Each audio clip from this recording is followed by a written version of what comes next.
Африкански делегации пристигнуваат во Санкт Петербург на самит засенет од војната во Украина и напорите на Русија да ја ублажи незината изолација. На оваа средба се приклучија 17 шефови на држави, 18 помалку од последниот самит пред 4 години во Сочи.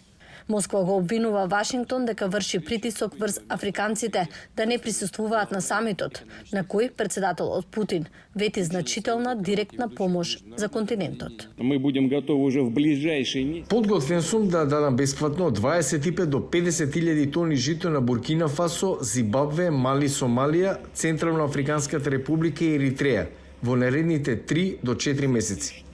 Русија го свика самитот како што растат светските тензии поради зголемувањето на цените на храната по повлекувањето на Москва од договорот за испорака на жито, што го потпиша со Украина и Турција.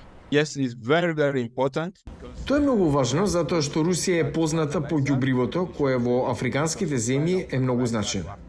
Некои на собирот се подготвени да ја повикаат Русија да ја запре незината целосна инвазија на Украина. Од сите учесници, Башир вели дека само Русија изгледа заинтересирана за продолжување на војната. African country is going to Африканските земји одат во Русија за да видат како можат да извршат одреден притисок.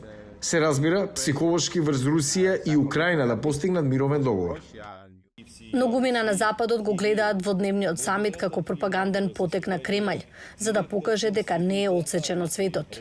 Но наблюдувачите велат дека тој исто така е можност искрено да се зборува со руските лидери за потребата да се донесе мир во Украина.